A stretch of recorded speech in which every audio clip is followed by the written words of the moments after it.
یا رسول اللہ صلی اللہ علیہ وسلم اعوذ باللہ من الشیطان الرجیم بفضل بسم اللہ الرحمن الرحیم الحمد للہ رب العالمین الصلاة والسلام علی سید المرسلین وعاقبۃ المتقین وما ارسلناک الا رحمۃ للعالمین وعلى آلہ واصحابہ اجمعین واشہد ان لا الہ الا اللہ وحدہ لا شریک لہ واشہد ان سیدنا ونبینا ومولانا محمدا عبدہ ورسولہ ونحمدہ ونصلی علی رسول الکریم اما بعد۔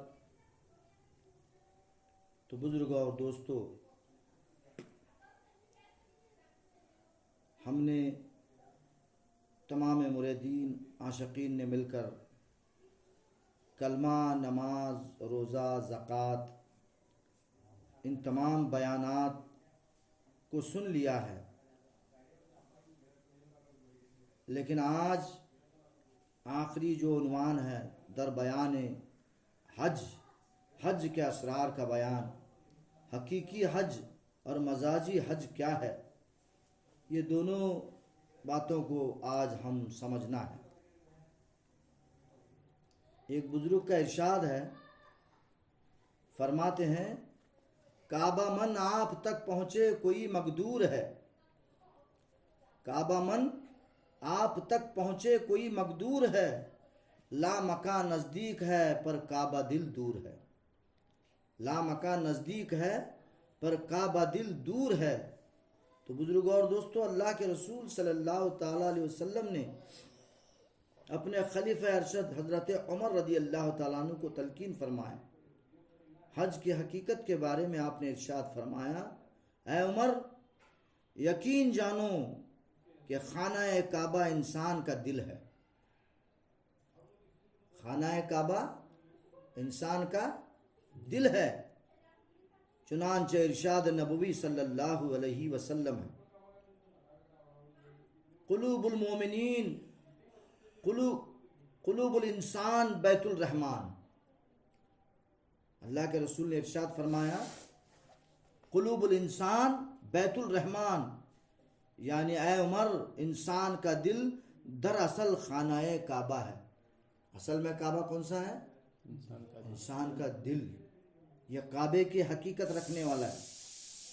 دراصل انسان کا دل خانہ کعبہ ہے، بلکہ فرمان مصطفیٰ صلی اللہ علیہ وسلم ہے، قلوب المومنین عرش اللہ تعالی، یعنی مومن بندے کا دل عرش الہی ہے، اللہ کا عرش ہے، اللہ کے بیٹھنے کی جگہ ہے۔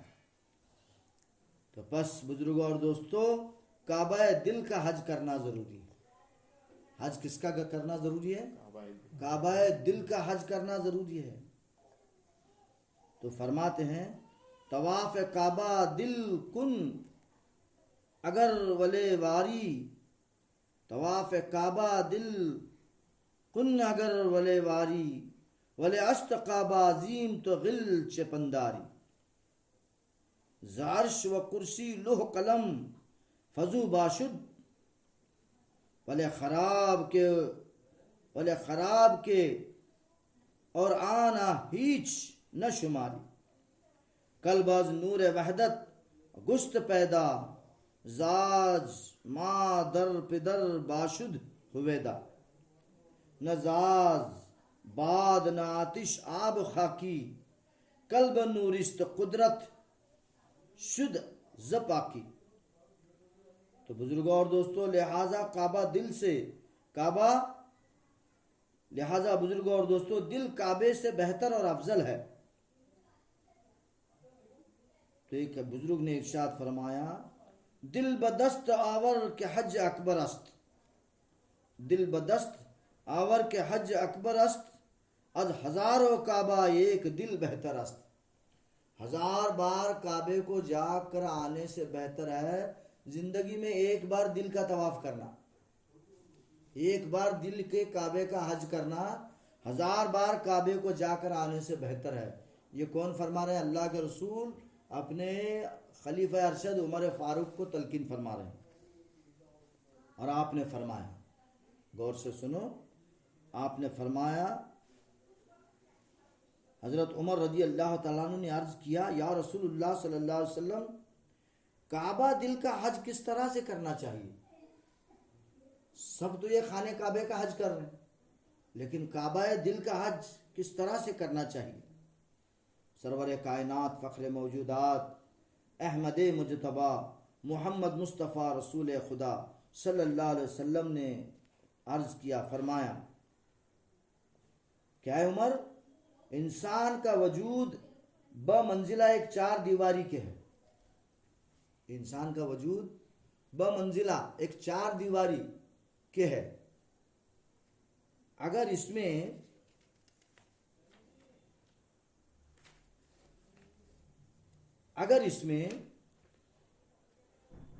چار دیواری میں سے شک اور وہم اور غیر اللہ کا پردہ دور کر دیا جائے تو دل کے صحن میں خدا کی ذات کا جلوہ نظر آئے گا۔ کیا فرما رہے ہیں؟ انسان کا وجود ایک چار دیواری کے مانند ہے، اور یہ چار دیوار میں سے شک، وہم، غیر اللہ کا پردہ دور کر دیا جائے تو دل کے صحن میں، دل کا صحن کسے بولتے ہیں؟ دل کے آنگن میں، صحن اسے بولتے ہیں آنگن کو، دل کے صحن میں خدا کی ذات کا جلوہ نظر آئے گا۔ حج کعبے کا یہی مقصد ہے، کعبے کا حج کرنے کا مقصد خاص یہی ہے کہ دل کے صحن میں اللہ کا جلوہ دیکھنا ہے۔ دل اتنا بڑا ہے، دل اتنا کشادہ ہے کہ وہ دل کے اندر یہ پوری کائنات ایک ذرے کے مانند ہے۔ خشخش کا دانہ رہتا ہے نا، خشخش کے دانے کے برابر پوری کائنات نظر آتی ہے وہاں، اتنا بڑا دل ہے مومن کا۔ سمجھ میں آیا؟ تو آپ آگے کیا فرماتے ہیں کہ دل کعبہ عظیم است بکن خاکی از بنام، بیت المقدس است مکن جائے دیگراں۔ نیز ایسا حقیقی حج کرنے سے یہ بھی مقصود ہے کہ انسان اپنی خود ہستی کو اس طرح مٹا دے۔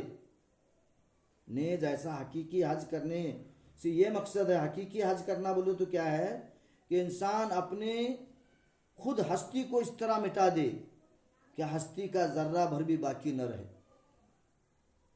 اپنے ہستی کا ذرہ بھر بھی باقی نہ رہے، حتیٰ کہ ظاہر اور باطن ایک جیسا ہو جائے، پاکیزہ ہو جائے، اور دل صفات الہی سے متصف ہو جائے، اور ہمارے اندر اللہ کے پورے صفات اس کے اندر پورے اترنا ضروری ہے، اللہ کے اخلاق اس کے اندر سمانے ہونا۔ حضرت عمر رضی اللہ تعالیٰ عنہ نے عرض کیا، یا رسول اللہ، اپنے ہستی کو فنا کیوں کر حاصل ہو سکتی ہے؟ کیسے فنا کرنا ہستی کو؟ اپنے ہستی کو مٹانا بولو تو کیا کرنے ہونا، کیا کرنا چاہیے؟ حضور اکرم صلی اللہ تعالیٰ علیہ وسلم نے ارشاد فرمایا، محبوب حقیقی یعنی خدا تعالیٰ پر عاشق ہونے سے جو شخص عاشق الہی ہو گیا وہ فنا فی اللہ ہو گیا، جو اللہ کا عاشق ہو گیا وہ فنا فی اللہ ہو گیا، وہ ذات حق کا مظہر ہو گیا، اللہ کی ذات کا مظہر ہو گیا، یعنی اللہ وہاں سے ظاہر ہو گیا۔ جو اللہ کا عاشق ہو گیا وہ ذات حق کا مظہر ہو گیا۔ خاموش بٹاؤ، مجھے دروازہ کھولو۔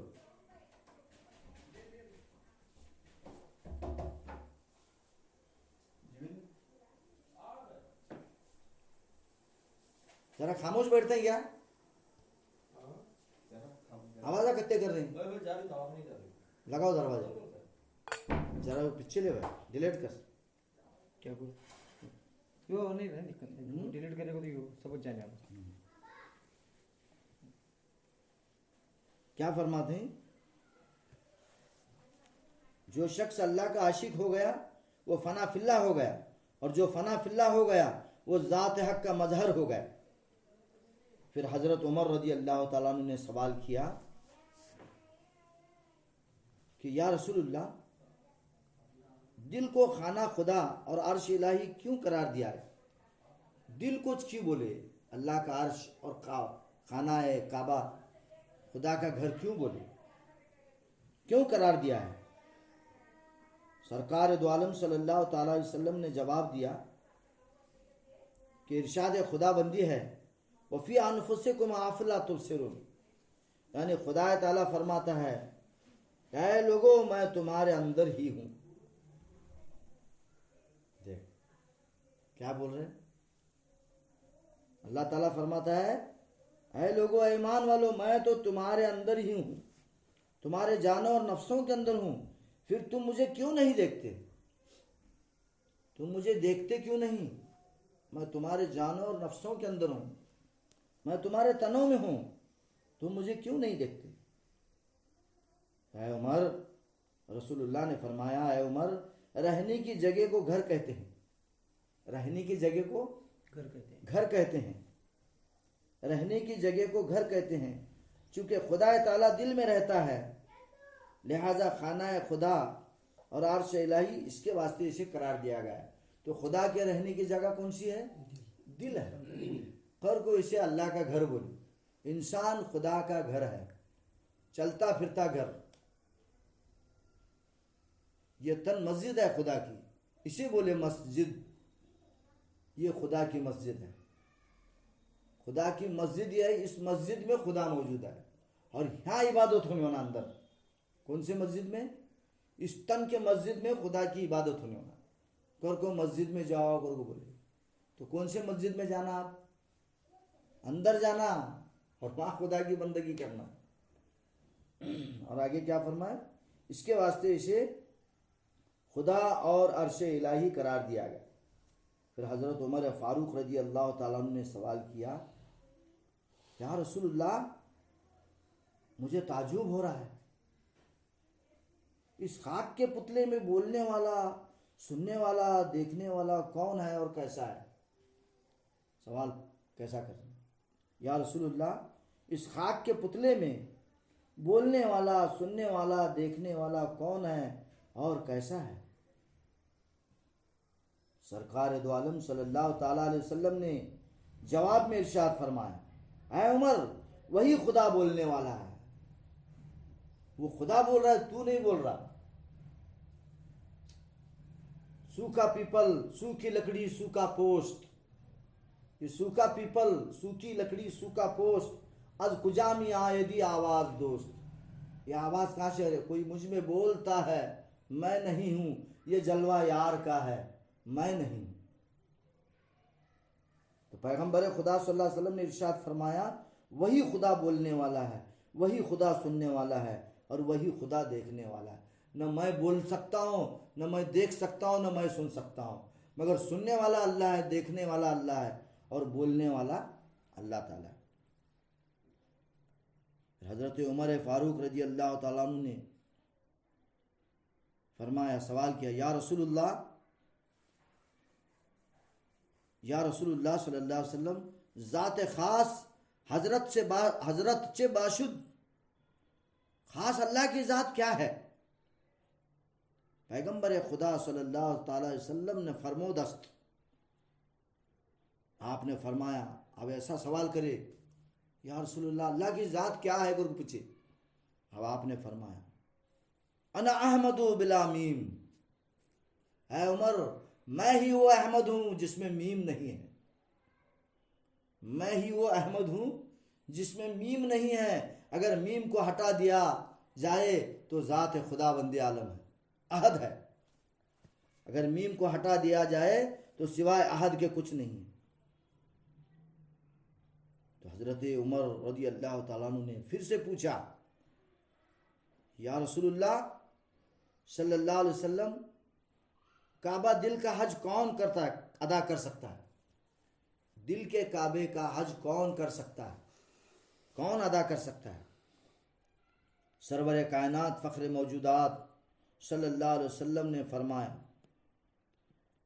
خود ذات خدا بندی، وہ کوئی بھی نہیں کر سکتا، خود خدا ہی خدا کا طواف کر سکتا ہے، کسی میں وہ بساط نہیں ہے، خود ذات خدا بندی۔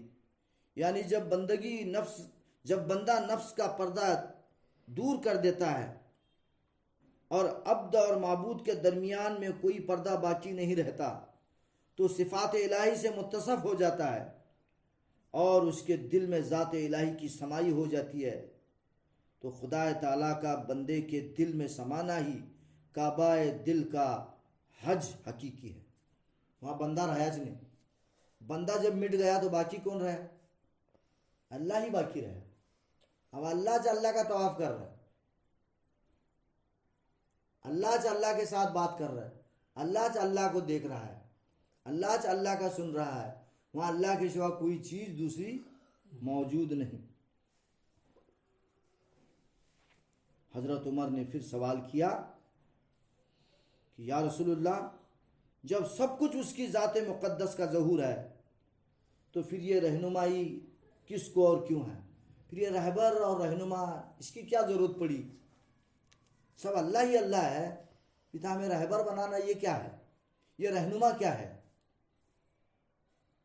تو حضور پر نور صلی اللہ تعالی علیہ وسلم نے فرمایا کہ اے عمر، وہ خود رہنما ہے اور خود ہی اپنی رہنمائی کرتا ہے، وہ خود ہی راستہ ہے، خود ہی راستے پر چلنے والا ہے اور خود ہی راستہ دکھانے والا ہے۔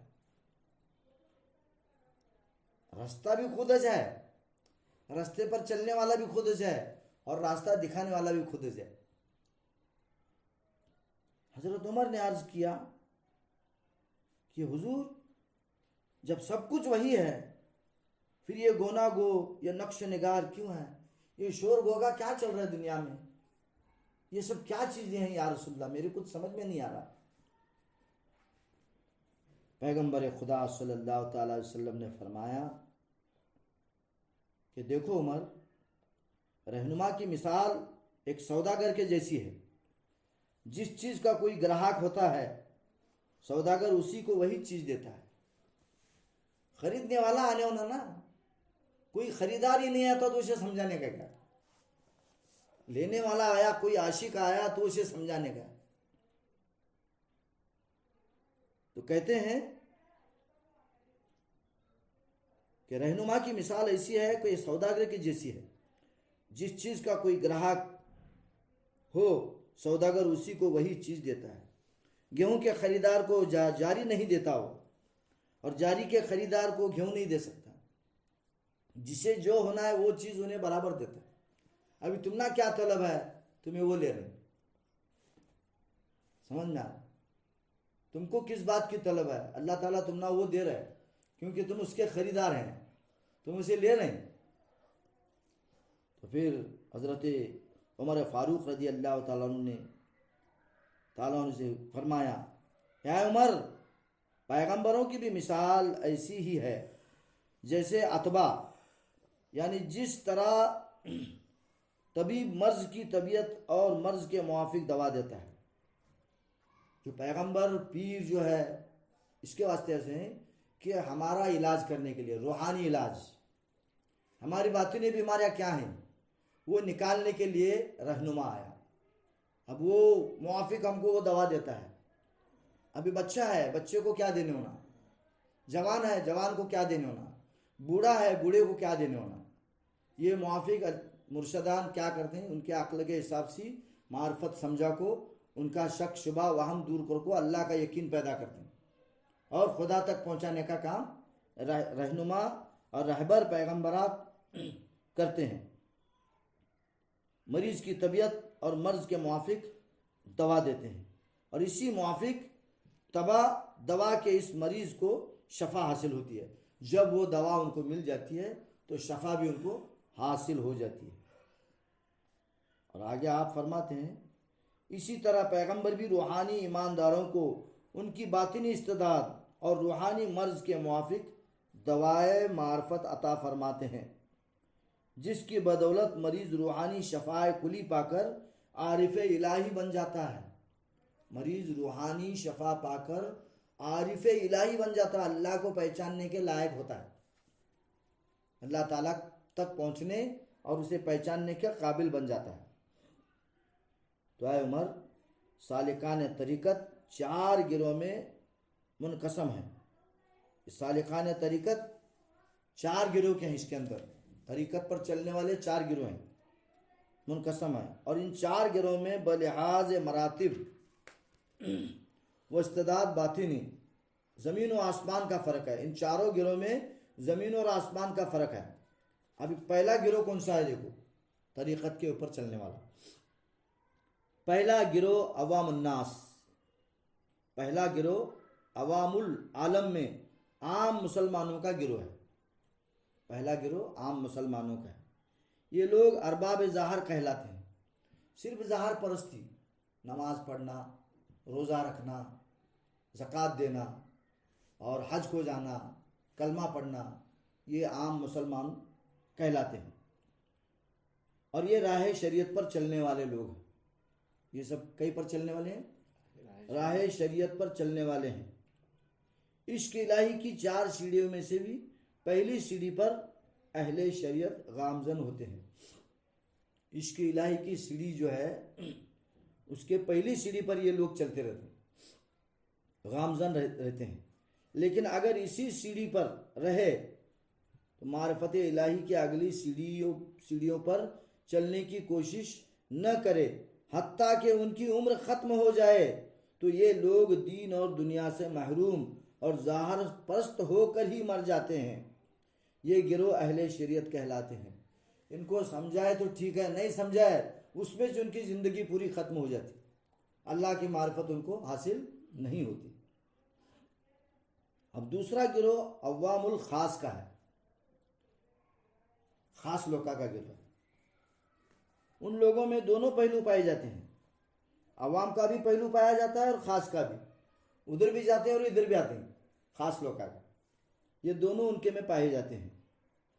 یہ گروہ روحانیت کی طرف متوجہ تو ہوتا ہے، لیکن چونکہ رمز باطن سے بے بہرا ہوتے ہیں، کبھی دنیا کے طالب ہوتے ہیں اور کبھی دین کے طالب، لہٰذا ان کی باطنی آنکھیں نور باطن سے پورے طور پر منور نہیں ہوتے۔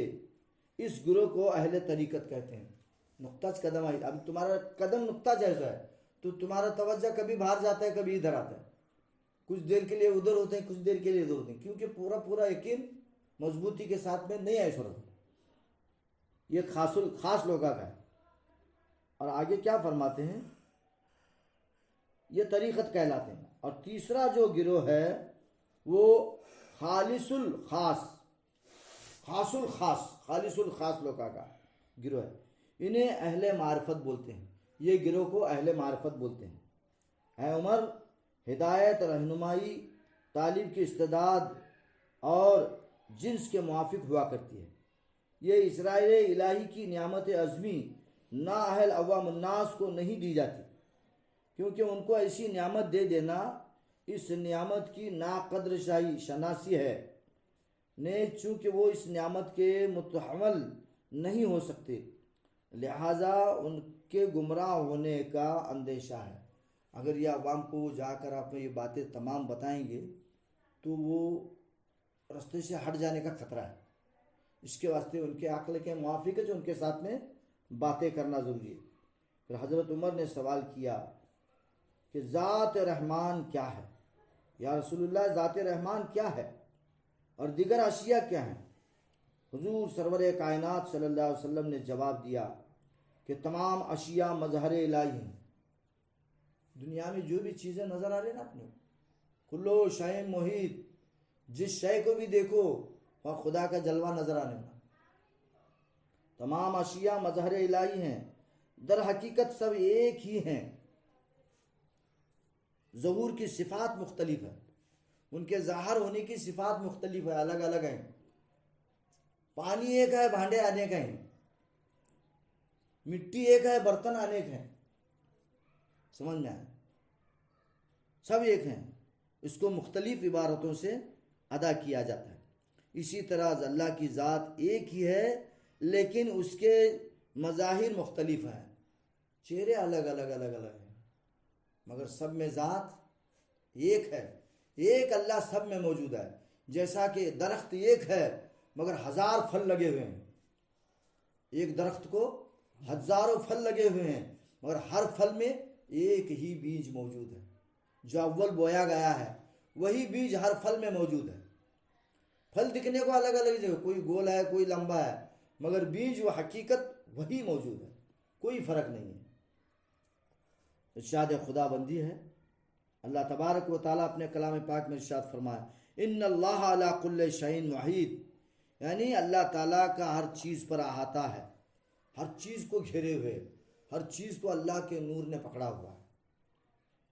لیکن انسان کو دیگر تمام مخلوقات پر شرف اور بزرگی حاصل ہے، لیکن انسان ایک ایسی چیز ہے اللہ تعالیٰ نے اسے سب سے بڑی بزرگی اور شرف عطا کیا، کیونکہ انسان سروگن سمپن ہے، تمام صفتوں سے متصف ہے۔ باقی کے مخلوق میں کچھ ایک صفات کی کمی رہنے کی وجہ سے وہاں تھوڑا سا ابھی جانور بول نہیں سکتا، ایک صفت کی کمی ہے، مگر باقی سارے صفات ہیں اس میں۔ پیڑ میں بھی کئی صفتیں کم ہیں، مگر انسان کے اندر پورے صفات موجود رہنے کی وجہ سے انسان بزرگی اور عظمت والا کہلائے گا۔ اس کے واسطے لیکن انسان کو دیگر تمام مخلوقات پر شرف اور بزرگی حاصل ہے۔ اللہ تبارک و تعالیٰ نے حدیث قدسیہ میں ارشاد فرمایا ان الخلق آدم علی صورتہ، یعنی اللہ تعالیٰ نے آدم کو اپنی صورت پر پیدا کیا۔ ہمارا کون سی صورت پر بنا اللہ نے؟ خود اپنی صورت پر، اللہ نے اپنی صورت پر انسان کو پیدا فرمایا۔ حضرت عمر رضی اللہ تعالیٰ عنہ نے پوچھا کہ یا رسول اللہ، جب انسان اشرف المخلوقات ٹھہرا تو پھر اس میں خاص، عام، کافر، مسلمان ہونے کا کیا سبب؟ یہ الگ الگ درجے کیوں؟ عام، خاص، خاص الخاص، کافر، مسلمان، مومن، منافق، یہ کیا ہے؟ فرمایا اللہ تبارک و تعالیٰ نے ارشاد فرمایا قرآن پاک میں فَضَلْنَا بَعْضَهُمْ عَلَى بَعْضٍ، یعنی اللہ تعالیٰ نے ارشاد فرمایا ہم نے بعض کو بعض پر فضیلت دی ہے، ایک میں کے درجے کو ہم نے بعض کو بعض پر فضیلت دی ہے۔ ابھی کوئی پیر ہے تو کوئی مرید ہے، کوئی وکیل ہے تو کوئی جج ہے سو انسان ایک ہے، مگر درجے ہیں اس کے مرتبے کے موافق میں نے اس کو درجہ دے اسے، اس کے واسطے اس کی بڑی عظمت اور کبریائی کی جگہ ہے، ورنہ انسان سب ایک ہیں۔ ایک میں کی شناخت کے واسطے، پہچانت کے واسطے ہم نے اس کو مرتبہ دیا ہے۔ ابھی اسکول میں گئے تو ٹیچر اور اسٹوڈنٹ، ماسٹر اور بچے، گرو شیشیہ، فرق ہے، سکھانے والا اور سیکھنے والا، حالانکہ حقیقت دونوں کی ایک ہے، مگر مرتبے میں فرق ہے۔ سکھانے والے کا مرتبہ الگ اور سیکھنے والے کا مرتبہ الگ، دونوں میں وہ ہے، ذات ہی موجود ہے، مگر یہاں بعض پر بعض کو اللہ نے فضیلت دی ہے، نیز ارشاد خدا بندی ہے۔ پھر یہاں پر ارشاد ہوا کل نفس ذائقۃ الموت،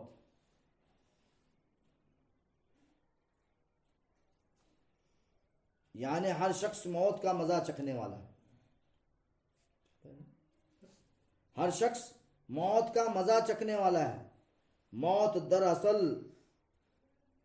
ایسی چیز ہے، یہاں پر ایک حدیث ارشاد فرماتے ہیں، اس حدیث کی مصداق ہونی چاہیے، الموت جسر وصل الحبیب الی الحبیب، یعنی موت ایک پل ہے، موت ایک پل ہے جس کو طالب مولا عبور کر کے واصل الہی ہو جاتا ہے۔ وہ پل کو جب پار کرتا ہے تو انہیں ڈائریکٹ خدا میں اس کا واصل ہو جاتا ہے، اللہ میں مل جاتا ہے، اللہ میں فنا ہو جاتا ہے۔ ایسی پیاری چیز ہے موت، اس کے واسطے بولے موت و قبل ان تموت، تو موت سے پہلے مر جا تاکہ تجھے خدا کا وصل حاصل ہو جائے۔ اے عمر، پنج بنا اسلام کی حقیقت جو مومنیت کا درجہ ہے، جو مفصل بیان کر دیا ہے، فی الحال تمہارے لیے اتنا کافی ہے۔ جب تم اس سے آگے انتہائی کمال کی طرف بڑھنا چاہو گے تو جمی صفات و اسرار خود تمہارے وجود کے اندر موجود ہیں، تو تمہیں چاہیے اس کے آگے اگر تمہیں بڑھنا ہے، سمجھنا ہے، تو تمہیں چاہیے کہ من عرف نفسہ فقد عرف ربہ، جس نے اپنے نفس کو پہچان لیا اس نے اپنے رب کو پہچان لیا۔ تو تم اپنے پر توجہ کرو، اپنے اندر توجہ کرو، اپنے آپ کو پہچاننے کی کوشش کرو۔ جو اپنے آپ کو پہچانتا ہے، جو خود کو پہچان لیتا ہے، وہ اپنے رب کو پہچان لیتا ہے۔ تو یہ تمام باتیں خواجہ معین الدین چشتی سم اجمیری، خواجہ غریب نواز رحمۃ اللہ علیہ نے اپنے خلیفہ ارشد حضرت ہمراز قطب الدین بختیار کاکی رحمۃ اللہ علیہ کو یہ نکات پوشیدہ اور راز مخفی جو تھے، جو حضور سرور کائنات صلی اللہ تعالی وسلم نے اپنے خلیفہ ارشد اپنے ہمراز حضرت عمر رضی اللہ تعالیٰ عنہ کو جو تلقین فرمائے تھے، میں نے یہ تمام باتیں تم کو لکھ دے کر خطوط کے ذریعے میں نے تمہیں سمجھایا ہے۔ امید ہے اے بختیار کاکی، اے میرے ہمراز، تم ان نکات پر اعتبار اور اقرار کرو گے۔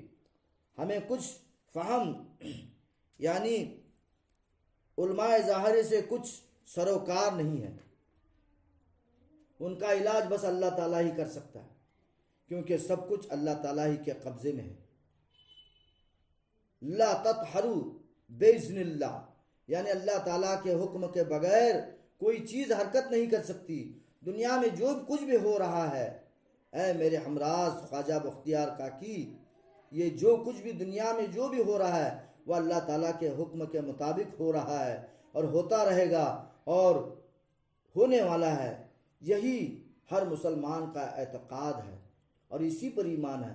تو ہمیں اللہ تعالیٰ کی مرضی میں راضی رہنا چاہیے، اللہ کے حکم پر قائم رہنا چاہیے، اللہ کے مرضی کے مطابق زندگی بسر کرنا چاہیے۔